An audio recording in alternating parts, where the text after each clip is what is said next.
ओम श्री शक्ति नमः। ओम श्री शक्ति नमः। ओम श्री शक्ति नमः। मार्कंडेय जी तथा श्री कृष्ण का युधिष्ठिर को प्रयाग की महिमा सुनाना। सूर्य कहते हैं, महर्षियों, पाप पाप राशि का निवारण करने के लिए तीर्थों की महिमा का सर्वश्रेष्ठ है तथा तीर्थों का सेवन भी प्रशस्त है। जो मनुष्य प्रतिदिन यह कहता है कि मैं तीर्थों में निवास करूँ और तीर्थों में स्नान करूँ, वह परम पद को प्राप्त होता है। तीर्थों की सत्सा करने मात्र से उसके सारे पाप नष्ट हो जाते हैं। अर्थ तीर्थ धन्य है, तीर्थ सेवी पुरुषों के द्वारा जगत करता भगवान नारायण का सेवन होता है। ब्राह्मण, तुलसी, पीपल, तीर्थ समुदाय तथा परमेश्वर श्री विष्णु, ये सदाई मनुष्यों के लिए सेवे हैं। पीपल, तुलसी, गौ तथा सूर्य की परिक्रमा करने से मनुष्य सब तीर्थों का फल पाकर विष्णु लोक में प्रतिष्ठित होता है। इसीलिए विद्वान पुरुष पुरुष निश्चय ही पुण्य तीर्थों का सेवन करे। ऋषि बोले, सूर्य, हमने महात्म्य सहित समस्त तीर्थों का सेवन किया, किंतु आपने प्रयाग की महिमा को पहले थोड़े में बताया, उसे हम लोग विस्तार के साथ सुनना चाहते हैं। अतः आप कृपा पूर्वक उसका वर्णन कीजिए। सूर्य बोले, ऋषियों, बड़े हर्ष की बात है, मैं उसे प्रयाग की महिमा का वर्णन करूंगा। पूर्व काल में महाभारत युद्ध समाप्त हो जाने पर जब कुंती नंदन युधिष्ठिर को अपना राज्य प्राप्त हो गया, उस समय मार्कंडेय जी ने पांडु कुमार से प्रयाग की महिमा का जो वर्णन किया था, वही प्रसंग मैं आप लोगों को सुनाता हूँ। राज्य प्राप्त हो जाने पर कुंती पुत्र युधिष्ठिर को बारंबार चिंता होने लगी। उन्होंने सोचा, राजा दुर्योधन 11 अक्षौहिणी सेना का स्वामी था, उसने हम लोगों को अनेकों अनेकों बार कष्ट पहुंचाया, किंतु अब वे सब के सब मौत के मुंह में चले गए। भगवान वासुदेव का आश्रय लेने के कारण हम 5 पांडव शेष रह गए हैं। द्रोणाचार्य, भीष्म, महाबली, कर्ण, भ्राता और पुत्रों सहित राजा दुर्योधन तथा अन्यान्य जितने वीर राजा मारे गए, उन सब के बिना यह राज्य भोग अथवा जीवन लेकर क्या करना है। हाय, धिक्कार है, इस सुख को मेरे लिए ये प्रसंग बड़ा कष्टदायक है। यह विचार कर राजा राजा व्याकुल हो उठे। वे उत्साहित होकर नीचे मुंह किए रहते थे। उन्हें बारंबार इस बात की चिंता होने लगी कि अब मैं किस योग नियम एवं तीर्थ का सेवन करूं, जिससे महापातकों की राशि से मुझे शीघ्र ही छुटकारा मिले। कौन सा ऐसा तीर्थ है जहाँ स्नान करके मनुष्य मनुष्य परम उत्तम विष्णु लोक को प्राप्त होता है। इस प्रकार सोचते हुए धर्मपुत्र युधिष्ठिर अत्यंत विकल हो गए। उस समय तपस्वी मार्कंडेय जी काशी में थे। उन्हें युधिष्ठिर की अवस्था का ज्ञान हो गया, इसीलिए वे तुरंत ही हस्तिनापुर में जा पहुंचे और राजमहल के द्वार पर खड़े हो गए। द्वारपाल ने जब उन्हें देखा तो शीघ्र ही महाराज के पास जाकर कहा, राजन, मार्कंडेय मुनि आपसे मिलने के लिए आए हैं और द्वार पर खड़े हैं। ये समाचार सुनते ही धर्मपुत्र युधिष्ठिर तुरंत राजद्वार पर आ पहुंचे और उनके शरणागत होकर बोले, माँ मुनि, आपका स्वागत है। माँ प्रज्ञ, आपका स्वागत है। आज मेरा जन्म सफल हुआ, आज मेरा कुल पवित्र हो गया। आज आज आपका दर्शन होने से मेरे पितर तृप्त हो गए। यो कहकर युधिष्ठिर ने वह मुनि को सिंहासन पर बिठाया और पैर धोकर पूजन सामग्री से उनकी पूजा की। तब मार्कंडेय जी ने कहा, राजन, आप व्याकुल क्यों हो रहे हो? मेरे सामने अपना अपना मनोभाव प्रकट करो। युधिष्ठिर बोले, मां मुने, राज्य के लिए हम लोगों की ओर से जो बर्ताव हुआ है, उस सारे ये प्रसंग को जानकर ही आप यहाँ पधारे हैं। फिर आपसे क्या कहना? मार्कंडेय जी ने कहा, महाभाव, सुनो। जहाँ धर्म की व्यवस्था है, उस शास्त्र में संग्राम युद्ध करने वाले किसी भी बुद्धिमान पुरुष के लिए पाप की बात नहीं देखी गई है। फिर विशेष सत्य के लिए जो राजधर्म के अनुसार युद्ध में प्रवृत्त हुआ है, पाप की आशंका कैसे हो सकती है? और इस बात को हत्या में रख कर पाप की चिंता नहीं करनी चाहिए। महाभाग युधिष्ठिर, आप तीर्थ के बाद जानना चाहते हो तो पुण्य कर्म करने वाले मनुष्यों के लिए प्रयाग की यात्रा करना सर्वश्रेष्ठ है। युधिष्ठिर ने पूछा, भगवान, मैं यह सुनना चाहता हूँ कि प्रयाग की यात्रा कैसे की जाती है। वहाँ कैसा पुण्य होता है? प्रयाग में जिनकी मृत्यु होती है, उनकी क्या गति होती है तथा जो जो वहाँ स्नान और निवास करते हैं, उन्हें किस फल की प्राप्ति होती है? ये सब बातें बताइए। मेरे मन में इन्हें सुनने के लिए बड़ी उत्कंठा है। मार्कंडेय जी ने कहा, वत्स, पूर्व काल में ऋषियों और ब्राह्मणों के मुंह से मैंने सुना है, वह प्रयाग का फल आपको बताता हूँ। प्रयाग से लेकर प्रतिष्ठानपुर दूसरी तक, धर्म की हत्या से लेकर वासु की हत्या तक तथा कंबल और अस्वस्थ नागों के स्थान एवं बहुमूल्य का नाम वाले नागों का स्थान, ये सब प्रजापति का क्षेत्र है, जो तीनों लोकों में विख्यात है। वहाँ स्नान करने से मनुष्य सर्वलोक में जाते हैं और वहाँ मृत्यु होती है, वे फिर जन्म नहीं लेते। प्रयाग में ब्रह्मा आदि देवता एकत्रित होकर प्राणियों की रक्षा करते हैं, और वहाँ और भी बहुत से तीर्थ हैं जो सब पापों को हरने वाले तथा कल्याणकारी है। उनका कई कई कई सौ सौ वर्षों में भी वर्णन नहीं किया जा सकता। स्वयं इंद्र विशेष रूप से प्रयाग तीर्थ की रक्षा करते हैं तथा भगवान विष्णु देवताओं के साथ प्रयाग के सर्वमान्य मंडल की रक्षा करते हैं। हाथ में शूल लिए हुए भगवान महेश्वर प्रतिदिन वहाँ के व्रत वृक्ष अक्षय व्रत की रक्षा करते हैं तथा देवता समूचे तीर्थ स्थान की रक्षा में रहते रहते हैं। वह स्थान सब पापों को हरने वाला और शुभ है। जो प्रयाग का स्मरण करता करता है उसके सारे पाप नष्ट हो जाते हैं। उस तीर्थ के दर्शन और नाम कीर्तन कीर्तन से तथा वहाँ की मिट्टी प्राप्त करने से भी मनुष्य पाप मुक्त हो जाता है। महाराज, प्रयाग में 5 कुंड हैं जिनके बीच से होकर गंगा जी बैठी बैठी हैं। प्रयाग में प्रवेश करने वाले मनुष्य का पाप तत्काल नष्ट हो जाता है। जो मनुष्य सष्टो योजन दूर दूर से भी गंगा जी का स्मरण करता है वह पापाचारी होने पर भी परम गति को प्राप्त होता है। मनुष्य गंगा का नाम लेने लेने से पाप मुक्त होता है, दर्शन करने से कल्याण का दर्शन करता है तथा स्नान करने और जल पीने से अपने कुल की 7 पीढ़ियों को पवित्र कर देता है। जो सत्यवादी क्रोध जयी अहिंसा धर्म में स्थित धर्मानुगामी तत्वज्ञ तथा गौ और ब्राह्मणों के हित में तत्पर होकर गंगा यमुना के बीच में स्नान करता है वह सारे पापों से छूट जाता है तथा मन सीधे सीधे सीधे समस्त भोगों को पूर्ण रूप से प्राप्त कर लेता है। तत्पश्चात तत्पश्चात संपूर्ण देवताओं के रक्षित प्रयाग में जाकर ब्रह्मचर्य का पालन करते हुए 1 मास तक निवास करे और देवता तथा पितरों का तर्पण करे। इससे मनुष्य मनोवांछित पदार्थों को प्राप्त करता है। युधिष्ठिर, प्रयाग में साक्षात भगवान महेश्वर सदा निवास करते हैं। वह परम पावन तीर्थ मनुष्य के लिए दुर्लभ है। राजेंद्र, देवता, दानव, गंधर्व, ऋषि, सिद्ध और सारण वहाँ स्नान करके स्वर्गलोक में सदा सुख भोगते हैं। प्रयाग में जाने वाला मनुष्य सब पापों से मुक्त हो जाता है, इसमें तनिक भी संदेह नहीं है। मनुष्य अपने देश में हो या वन में, विदेश में हो या घर में, जो प्रयाग का स्मरण करते हुए मृत्यु को प्राप्त होता है वह ब्रह्मलोक में जाता है। यह श्रेष्ठ ऋषियों का कथन है। जो मन, वाणी तथा क्रिया द्वारा सत्य धर्म में स्थित हो, गंगा यमुना के बीच बीच की भूमि में दान दान देता देता है वह सदगति को प्राप्त होता है। अथवा जो अपने कार्य के लिए या पितर कार्य के लिए अथवा देवता की पूजा के लिए प्रयाग में सुवर्ण मणि, मोती अथवा धान्य का दान ग्रहण करता है उसका तीर्थ सेवन व्यर्थ होता है। वह जब तक दूसरे का द्रव्य भोगता है तब तक उसके तीर्थ सेवन का कोई फल नहीं है। अतः इस प्रकार तीर्थ अथवा पवित्र मंदिरों में जाकर किसी से कुछ ग्रहण न करे। कोई भी निमित्त हो, द्विज को फटीकरण से सावधान रहना चाहिए। प्रयाग में पूरी अथवा लाल रंग की गाय गाय के जो दूध देने वाली हो, सींगों को सोने से और फूलों को चांदी से मढ़ा दे। फिर उसके गले में वस्त्र लपेट कर श्वेत वस्त्रधारी शांत धर्म के वेदों के पारगामी तथा साधु श्रोत्रिय ब्राह्मणों को बुलाकर गंगा यमुना के संगम में वह गौ उसे विधि पूर्वक दान कर दे। साथ ही बहुमूल्य वस्त्र तथा नाना प्रकार के रत्न भी देने चाहिए। इससे इससे उसे गौ के शरीर में जितने रोए होते हैं उतने 1000 वर्षों तक मनुष्य सर्वलोक में प्रतिष्ठित होता है। वह उस पुण्य कर्म के प्रभाव से भयंकर नरक का दर्शन नहीं करता। लाख गौओं की अपेक्षा वहाँ एक ही दूध देने वाली गौ गौ देना उत्तम है। वह एक ही पुत्र, स्त्री तथा बुट्टियों तक का उद्धार कर देती है। इसलिए सब दानों में गोदान ही सबसे बढ़कर है। महापातक के कारण मिलने वाले दुर्गम, विषम तथा भयंकर नरक में गौई मनुष्य की रक्षा करती हैं। इसीलिए ब्राह्मणों को गोदान करना चाहिए। कुरुश्रेष्ठ, जो देवताओं की द्वारा सेवित प्रयाग तीर्थ में बैल अथवा बैलगाड़ी पर चढ़कर जाता है वह पुरुष गौओं का भयंकर क्रोध होने उन पर घोर नरक में निवास करता है तथा उसके पीछे उसका दिया जल जल तक नहीं ग्रहण करते। जो ऐश्वर्य के लोभ से अथवा मोहवश सवारी से तीर्थ यात्रा यात्रा करता है उसके उसके तीर्थ सेवन का कोई फल नहीं नहीं होता।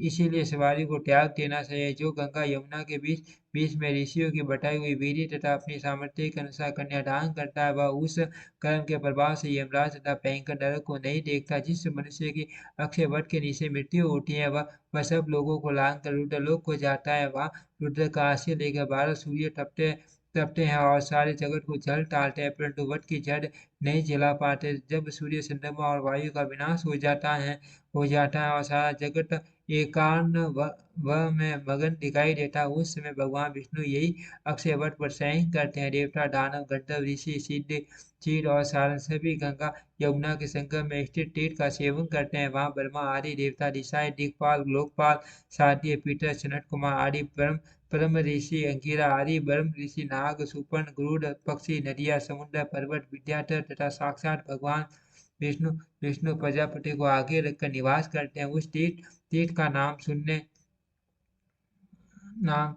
नाम सुनने उस तीर्थ का नाम शून्य नाम लेने तथा वहाँ की मिट्टी का स्पर्श करने से भी मनुष्य पाप मुक्त हो जाता है। जो जो वहाँ कठोर व्रत का पालन करते हुए संगम में स्नान करता है, वह राजसूय एवं अश्वमेध यज्ञों के समान फल पाता है। योग युक्त विद्वान पुरुष को जिस गति की प्राप्त होती है, वह गति गंगा और यमुना के संगम में मिट्टी के प्राप्त होने वाले प्राणियों को भी होती है। इस प्रकार परम पद के साधन बुद्ध प्रयाग तीर्थ का दर्शन करके यमुना के दक्षिण किनारे जहाँ कंबल और अश्वत्थ नागों के स्थान है, जाना से वहाँ स्नान और जलपान करने से मनुष्य सब पापों को से छुटकारा पा जाता है। वह परम बुद्धिमान महादेव जी का स्थान है। वहाँ की वहाँ की यात्रा करने से मनुष्य अपने कुल की 10 पहली की और 10 पीछे की पीढ़ियों का उद्धार कर देता है। जो मनुष्य वहाँ स्नान करता है, उसे अश्वमेध यज्ञ का फल मिलता है तथा वह प्रलयकाल तक स्वर्ग लोक में स्थान पाता है। भारत गंगा के पूर्व तट पर तीनों लोकों में विख्यात समुद्रकूप और प्रतिष्ठान पुरजोशी हैं। यदि कोई ब्रह्मचर्य का पालन करते हुए क्रोध को जीत कर दिन रात वहाँ निवास करता है, तो वह सब पापों से शुद्ध होकर अश्वमेध यज्ञ का फल पाता है। प्रतिष्ठान से उत्तर और भागीरथी से पूर्व हंस पर्वतन नामक तीर्थ है, उसमें स्नान करने मात्र से मनुष्य को अश्वमेध यज्ञ का फल प्राप्त होता है तथा जब तक सूर्य और चंद्रमा की स्थिति है, तब तक वह स्वर्गलोक में प्रतिष्ठित होता है। रमणीय अक्षय वट के नीचे ब्रह्मचारी, जितेंद्रिय एवं योग युक्त होकर उपवास करने वाला मनुष्य ब्रह्म ज्ञान को प्राप्त होता है। कोटि तीर्थ में जाकर जिनकी मृत्यु होती है, वह करोड़ों करोड़ों वर्ष तक स्वर्गलोक में सम्मानित होता है। चारों वेदों के अध्ययन से जो पुण्य होता है, सत्य बोलने से जो फल होता है तथा हिंसा के पालन से जो धर्म होता है, वह दशाश्वमेध में घाट की यात्रा करने से ही प्राप्त हो जाता है। गंगा में जहाँ कहीं भी स्नान किया जाए, वे कुरुक्षेत्र के समान फल देने वाली है, किंतु जहाँ वे समुद्र से मिली मिली है, वहाँ उनका महात्म्य कुरुक्षेत्र से 10 गुना है। माँ पाका गंगा जहाँ कहीं भी बहती है, वहाँ बहुत से तीर्थ और तपस्वी रहते हैं। उस स्थान को सिद्ध क्षेत्र समझना चाहिए, इसमें अन्यथा विचार करने की आवश्यकता नहीं है। गंगा पृथ्वी पर मनुष्य को पाताल में नागों को और स्वर्ग में देवताओं को तारती है, इसीलिए वे त्रिपट का कहलाती हैं। त्रिपटगा कहलाती हैं। किसी भी जीव की हड्डियां जितने समय तक गंगा में रहती है, उतने हजार वर्षों तक वह स्वर्ग लोक में सम्मानित होता है। गंगा तीर्थों में श्रेष्ठ तीर्थ, नदियों में उत्तम नदी तथा संपूर्ण भूतों पाठकियों को भी मोक्ष देने वाली है। गंगा सर्वत्र सुलभ है, केवल 3 स्थानों में वे दुर्लभ माने गए हैं, गंगा द्वार प्रयाग तथा गंगा सागर संगम में वहाँ स्नान करके मनुष्य स्वर्ग को जाते हैं तथा जिनकी वहाँ मृत्यु होती है, वे फिर कभी जन्म नहीं लेते। जिनका सिद्ध पाप से दूषित है, ऐसे समस्त प्राणियों और मनुष्यों की गंगा के सिवा अन्यत्र गति नहीं है। गंगा के सिवा दूसरी कोई गति है ही नहीं। भगवान शंकर के मस्तक से निकली हुई गंगा सब पापों को हरने वाली और शुभकारिणी है। वे पवित्र को भी पवित्र करने वाली और मंगलमय पदार्थों के लिए भी मंगलकारिणी है। राजन पुनः प्रयाग का महात्म्य सुनो, जिसे सुनकर मनुष्य सब पापों से निःसंदेह मुक्त हो जाता है। गंगा के उत्तर तट पर मानस नामक तीर्थ है, वहाँ 3 रात उपवास करने से समस्त कामनाएं पूर्ण हो जाती है। मनुष्य गौ, भूमि और सूर्य का दान करने से जिस फल को पाता है, वह उस तीर्थ का बारंबार स्मरण करने से ही मिल जाता है। जो गंगा में मिट्टी को प्राप्त प्राप्त होता है, वह मूर्त व्यक्ति स्वर्ग में जाता है, उसे नरक नहीं देखना पड़ता। माघ मास में गंगा और यमुना के संगम पर 66,000 तीर्थों का समागम होता है। विधि पूर्वक 1 लाख गौओं का दान करने से जो फल मिलता है, वह माघ मास में प्रयाग के भीतर 3 दिन स्नान करने से ही प्राप्त हो जाता है। जो गंगा यमुना के बीच में अग्नि सेवन की साधना करता है वह किसी किसी अंग से हीन नहीं होता, उनका रोग दूर हो जाता है तथा उसकी 500 ज्ञानेंद्रियां सबल रहती हैं। इतना ही नहीं, उस मनुष्य के शरीर में जितने रोमकूप होते हैं उतने ही हजार वर्षों तक वह स्वर्गलोक में प्रतिष्ठित होता है। यमुना के उत्तर तट पर और प्रयाग के दक्षिण भाग में टन प्रमोशन नामक तीर्थ है जो अत्यंत श्रेष्ठ माना गया। वहाँ एक रात निवास करने से मनुष्य समस्त टनों से मुक्त हो जाता है, उसे सूर्यलोक की प्राप्ति होती है तथा वह सदा के लिए तन से छूट जाता है। प्रयाग का मंडल 5 योजन विस्तृत है, उसमें प्रवेश करने वाले पुरुष को पग पग पर अश्वमेघ यज्ञ का फल प्राप्त होता है। जिस मनुष्य की वहाँ मृत्यु होती है वह अपनी पिछली 7 पीढ़ियों को और आगे आने वाली 16 पीढ़ियों को टाल देता है। महाराज यह जानकर प्रयाग के प्रति सदा श्रद्धा रखनी चाहिए। जिनका सिर पाप से दूषित है वे अश्रद्धालु पुरुष उस स्थान को देव निर्मित प्रयाग को नहीं पा सकते। राजन, अब मैं अत्यंत गोपनीय रहस्य की बात बताता हूँ जो सब पापों का नाश करने वाली है। सुनो, जो प्रयाग में इंद्रिय संयम पूर्वक 1 मास तक निवास करता है वह सब पापों से मुक्त हो जाता है, ऐसा ब्रह्मा जी का कथन है। वहां रहने से मनुष्य पवित्र, जितेंद्रिय, अहिंसक और श्रद्धालु होकर सब पापों से छूट जाता और परम पद को प्राप्त होता है। वहाँ तीनों काल स्नान और भिक्षा का आहार करना चाहिए। इस प्रकार 3 महीनों तक प्रयाग का सेवन करने से वे मुक्त मुक्त हो जाते हैं। इसमें तनिक भी संदेह नहीं है। तत्व के ज्ञाता युधिष्ठिर, आपकी प्रसन्नता के लिए मैंने इस धर्मानुसार आदि सनातन ग्रह रहस्य का वर्णन किया। युधिष्ठिर बोले, धर्मात्मन, आज मेरा जन्म सफल हुआ, आज मेरा कुल कृतार्थ हो गया, आज आपके दर्शन से मैं प्रसन्न हो अनुग्रहित हो तथा सब पाठकों से मुक्त हो गया हूँ। माँ, मुझे यमुना में स्नान करने से क्या पुण्य होता है, कौन सा फल मिलता है, ये सब बातें आप अपने प्रत्यक्ष अनुभव एवं श्रवण के आधार पर बताइए। मार्कंडेय जी ने कहा, राजन, सूर्य कन्या यमुना देवी देवी तीनों तीनों लोकों में विख्यात है। जिस हिमालय से गंगा प्रकट हुई है उसी से यमुना का भी आगमन हुआ है। सस्तों योजन दूर से भी नामोच्चारण करने पर वे पापों का नाश कर देती है। युधिष्ठिर, यमुना में नहाने, जल पीने और उनके नाम का कीर्तन करने से मनुष्य पुण्य का भागी होकर कन्या का दर्शन करता है। यमुन- यमुना में गोता यमुना में गोता लगाने और उनका जल पीने से कुल की 60 पीढ़ियां पवित्र हो जाती हैं। जिसकी वहां मृत्यु होती है वह परम गति को प्राप्त होता है। यमुना के दक्षिण किनारे विख्यात अग्नि तीर्थ है, उसके पश्चिम में धर्मराज का तीर्थ है जिसे जिसे हर्बर तीर्थ भी कहते हैं। वहां स्नान करने से मनुष्य स्वर्ग में जाते हैं तथा जो वहां मृत्यु को प्राप्त होते हैं वे फिर जन्म नहीं लेते। इसी प्रकार यमुना के दक्षिण तट पर हजारों तीर्थ हैं। अब मैं उत्तर तट के तीर्थों का वर्णन करता हूँ। युधिष्ठिर, उत्तर में महात्मा सूर्य का विरज नामक तीर्थ है जहाँ इंद्र आदि देवता प्रतिदिन संध्योपासन करते हैं। देवता तथा विद्वान पुरुष ही उस तीर्थ का सेवन करते हैं। आप भी श्रद्धापूर्वक दान में प्रवृत्त होकर उस तीर्थ में स्नान करो। वहाँ और भी बहुत से तीर्थ हैं जो सब पापों को हरने वाले और शुभ है। उनमें स्नान करके मनुष्य स्वर्ग में जाते तथा जिनकी वहाँ मृत्यु होती है वे मोक्ष प्राप्त कर लेते हैं। गंगा और यमुना दोनों ही समान फल देने वाली मानी गई है। केवल श्रेष्ठता के कारण गंगा सर्वत्र पूजित होती है। कुंती नंदन, आप भी इसी प्रकार सब तीर्थों में स्नान करो, इससे जीवन भर का पाप तत्काल नष्ट हो जाता है। जो मनुष्य सवेरे उठकर इस प्रसंग का पाठ या श्रवण करता है वह भी सब पापों से मुक्त होकर सर्वलोक में लोक को जाता है। युधिष्ठिर बोले, मुने मैंने ब्रह्मा जी के कहे हुए पुण्य में पुराण का श्रवण किया है उसमें सैकड़ों, हजारों और लाखों तीर्थों का वर्णन आया है। सभी तीर्थ पुण्य जनक और पवित्र बताए गए हैं तथा सबके द्वारा उत्तम गति की प्राप्ति बताई गई है। पृथ्वी पर नैमिष, सारण्य और आकाश में पुष्कर तीर्थ पवित्र हैं। लोक में प्रयाग और कुरुक्षेत्र क्षेत्र दोनों को ही विशेष स्थान दिया गया है। आप उन सबको छोड़कर केवल एक की प्रशंसा क्यों कर रहे हैं? आप प्रयाग से परम दिव्य गति तथा मनोवांछित भोगों की प्राप्ति बताते हैं। थोड़े से अनुष्ठान के द्वारा अधिक धर्म की प्राप्ति बताते हुए प्रयाग की अधिक प्रशंसा क्यों कर रहे हैं? यह मेरा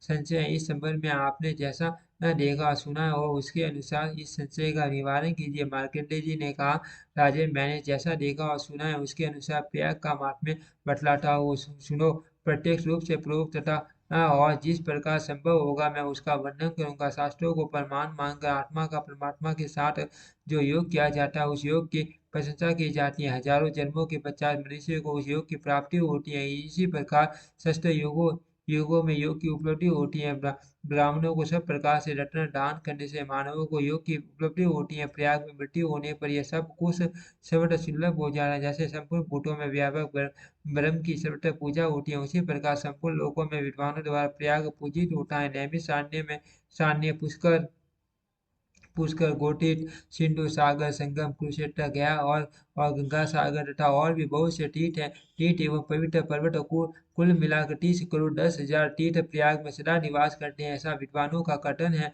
वहाँ तीन तीन अग्निकुंड हैं जिनके बीच होकर गंगा प्रयाग से निकलती है। वे सब तीर्थों से युक्त हैं। वायु देवता देवता ने देवलोक, भूलोक तथा अंतरिक्ष में सारे 3 करोड़ तीर्थ बतलाए गए हैं। गंगा गंगा को उन सब का स्वरूप माना गया है। प्रयाग प्रतिष्ठानपुर, जूसी, कंबल और अश्वत्थ नागों के स्नान तथा भोगवती वती ये प्रजापति की वेदियां हैं। युधिष्ठिर वहाँ देवता मूर्तिमान यज्ञ तथा तपस्वी ऋषि रहते और प्रयाग की पूजा करते हैं। प्रयाग का यह महात्म्य धन्य है। यही स्वर्ग प्रदान करने वाला है, यही सेवन करने योग्य योग्य है, यही सुख रूप है, यही पुण्य में है, यही सुंदर सुंदर है और यही परम उत्तम धर्मानुकूल एवं पावन पावन है। यह मद ऋषियों का गोपनीय गोपनीय रहस्य रहस्य है, जो सब पापों का नाश करने वाला, इस प्रसंग का पाठ करने वाला दिव्य सब प्रकार के पापों से रहित हो जाता है। कुरुनंदन, आप प्रयाग के तीर्थों में स्नान करो। राजन, आपने विधि पूर्वक प्रश्न किया था, इसलिए मैंने आपसे प्रयाग महात्म्य का वर्णन किया। इसे सुनकर आपने समस्त पितरों और पितामहों का उद्धार कर दिया। युधिष्ठिर बोले, मां मुने, आपने प्रयाग महात्म्य की ये सारी कथा सुनाई, इसी प्रकार और सब बातें भी बताई जिससे मेरा उद्धार हो सके। मार्कंडेय जी ने कहा, राजन सुनो, बताता हूँ। ब्रह्मा, विष्णु तथा महादेव जी, ये तीनों देवता सबके प्रभु और अविनाशी हैं। ब्रह्मा इस संपूर्ण जगत की यहाँ के शास्त्र प्राणियों की सृष्टि करते हैं और परमेश्वर विष्णु उन सब का समस्त प्रजाओं का पालन करते हैं। फिर जब कल्प का अंत उपस्थित होता है, तब भगवान रुद्र संपूर्ण जगत का संहार करते हैं। ये ब्रह्मा, विष्णु और महादेव जी प्रयाग में सदा निवास करते हैं। प्रयाग मंडल का विस्तार 5 योजन 20 कोस है। उपर्युक्त देवता पाप कर्मों का निवारण करते हुए उस मंडल की रक्षा के लिए वहां मौजूद रहते हैं। अर्थ प्रयाग में किया हुआ थोड़ा सा भी पाप नरक नरक में निवास नरक में गिराने वाला होता है। सूर्य कहते हैं, धर्म पर विश्वास करने वाले समस्त पांडवों ने भाइयों सहित ब्राह्मणों को नमस्कार करके गुरुजनों और देवताओं को तर्पण किया। उसी समय भगवान वासुदेव भी वहां आ पहुंचे। फिर समस्त पांडवों ने मिलकर भगवान श्री कृष्ण का पूजन किया। तत्पश्चात कृष्ण सहित सब महात्माओं ने धर्मपुत्र युधिष्ठिर को स्वराज्य पर अभिषेक किया। इसके बाद भाइयों से धर्मात्मा युधिष्ठिर ने ब्राह्मणों को बड़े बड़े दान दिए। जो सवेरे उठकर इस प्रसंग का पाठ अथवा श्रवण करता है वह सब पापों से मुक्त होकर विष्णु लोक में जाता है। तत्पश्चात भगवान वासुदेव बोले, राजा युधिष्ठिर, मैं आपके स्नेह बस कुछ निवेदन करता हूँ। आपको मेरी बात माननी चाहिए। महाराज, आप प्रतिदिन हमारे साथ प्रयाग का स्मरण करने से स्वयं सनातन लोक को प्राप्त होंगे। जो मनुष्य प्रयाग को जाता जाता अथवा वहाँ निवास करता है वह सब पापों से शुद्ध होकर दिव्य लोक को जाता है। जो किसी का दिया हुआ दान नहीं लेता, संतुष्ट रहता, मन और इंद्रियों को संयम में रखता, पवित्र रहता और अहंकार का त्याग कर देता, उसी को तीर्थ का पूरा फल मिलता है। राजेंद्र, जो क्रोधहीन, सत्यवादी, दृढ़तापूर्वक उत्तम व्रत का पालन करने वाला तथा संपूर्ण भूतों में आत्मभाव रखने वाला, वही तीर्थ के फल का उपभोग करता है। ऋषियों और देवताओं ने भी क्रमश यज्ञों का वर्णन किया है, किंतु महाराज, दरिद्र मनुष्य यज्ञ नहीं कर सकते। यज्ञ में बहुत सामग्री की आवश्यकता होती है। नाना प्रकार की तैयारियां और समारोह करने पड़ते हैं। कहीं कहीं कोई धनवान मनुष्य ही भांति भांति के द्रव्यों का उपयोग करके यज्ञ यज्ञ कर सकता नहीं। जिसे विद्वान पुरुष दरिद्र होने पर भी कर सके तथा जो पुण्य और फल में यज्ञ की समानता करता हो वह उपाय बताता हो। सुनिए, भ्रष्ट यज्ञ ऋषियों का गोपनीय रहस्य है। तीर्थ यात्रा का पुण्य यज्ञ से भी बढ़कर होता है। एक खरब 30 करोड़ से भी अधिक तीर्थ तीर्थ माघ मास में गंगा जी के पीछे आकर स्थित होते हैं। होते हैं हट। माघ में गंगा स्नान परम पुण्य का साधन होता है महाराज। अब आप निश्चित होकर अकंटक राज्य होगी। अब फिर अश्वमेघ यज्ञ के समय मुझसे आपकी भेंट होगी। ओम श्री शक्ति नमः। ओम श्री शक्ति नमः। ओम श्री शक्ति